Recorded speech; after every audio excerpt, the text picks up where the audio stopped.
আসসালামু আলাইকুম। আমি টুলু গার্ডেন অ্যান্ড ব্লগ থেকে টুলু আরা বলছি। আশা করছি সবাই ভালো আছেন, আমরাও খুব ভালো আছি। আমি আপনাদের মাঝে আরেকটি নতুন ব্লগ নিয়ে হাজির হলাম। আর এই যে সকাল সকাল চলে আসলাম ছাদে। এখন বাজে ঘড়িতে 5টা। আর আজকে আমি ছাদটা পরিষ্কার করে নিচ্ছি। আর ছাদটা এলোমেলো হয়ে আছে, তাই ছাদটা আমি একটু গুছিয়ে নেব। আর আপনারা সাথে থাকুন এবং দেখতে থাকুন। ভালো লাগলে লাইক করবেন, কমেন্ট করে জানাবেন আপনার মতামতটা। আর ভিডিওটি স্কিপ করে দেখবেন না, সম্পূর্ণ দেখে নেবেন। বেশি ভালো লাগলে সাবস্ক্রাইব করে পাশে থেকে যাবেন।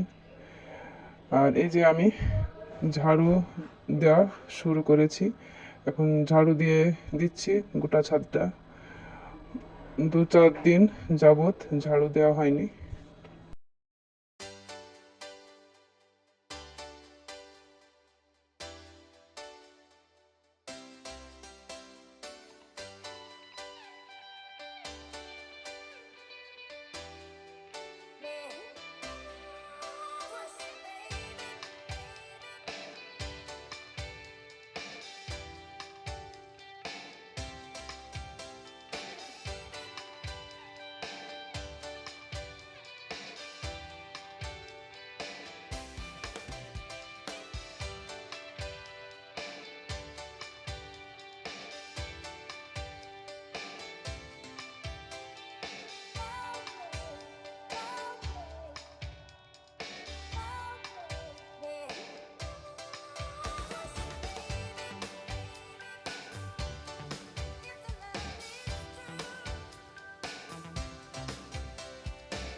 আর এদিকে দেখুন, আমি ঝাড়ু দিয়ে নিয়েছি, সবগুলো গুছিয়ে নিয়েছি। আর এই আবর্জনাগুলো এখন ফেলবো না, সবগুলো আমি একটি টবে তুলে নিচ্ছি। এগুলো কম্পোস্ট হিসেবে ব্যবহার করব। আর মাটি তৈরির সময় এগুলো কাজে লাগাবো। আমি প্লাস্টিক ছাড়া, ছাদে যেসব আবর্জনা আছে প্লাস্টিক ছাড়া কিছুই ফেলি না, সবগুলো রেখে দিই। পাতা থেকে শুকনো পাতা, আবার ধুলো বালি যা থাকে সবই আমি গুছিয়ে তুলে নিই। এবার আমি গাছে জল দেব।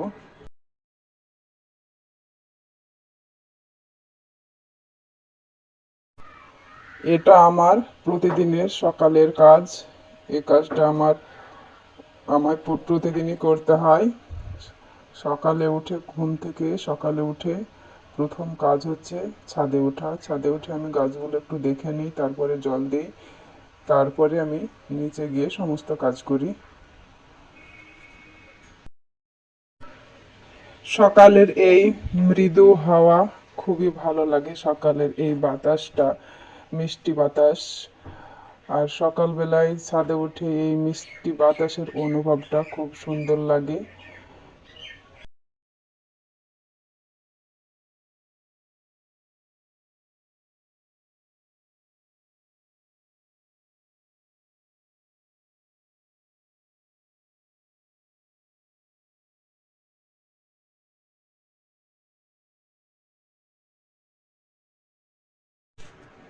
তারপরে এই যে দেখুন, এটা হচ্ছে রাঙা আলুর গাছ, কত সুন্দর বড় হয়েছে। আর এটা হচ্ছে শসা গাছ, শসা গাছেও দিলাম। আর তারপরে চলে আসলাম এই যে এখানে। আমি এই গাছগুলো ঘরের ভেতরে চলে আসছে, তাই আমি এই গাছগুলো আমি কেটে আমি ছেটে দেব, কাটিং করে দেব।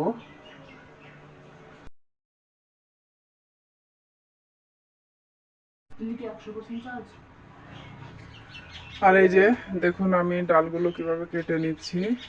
আর এই সাইডে একটি কুমড়োর লতা ঝুলছে, কুমড়োর লতাটাও কেটে নেব। আর এই যে এই ডালগুলো একদম ঘরের ভিতরে ঢুকে পড়ছে, আর বাতাসও ঢুকছে না। এই ডালগুলোর পাতাগুলোর জন্য ঘরে বাতাস ঢুকছে না, বাইরেকার বাতাস। আর এই পাশে দেখতে পাচ্ছেন একটা কুমড়োর লতা ঝুলছে, এই লতাটাও কেটে নেব।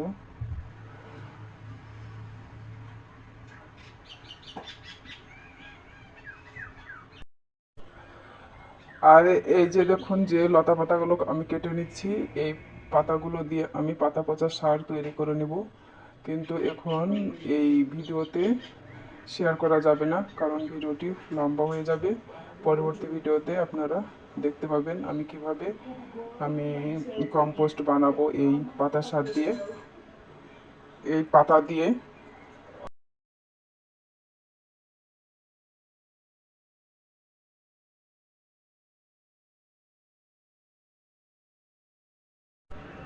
আর তারপরে দেখুন কত সুন্দর ফাঁকা হয়ে গেল।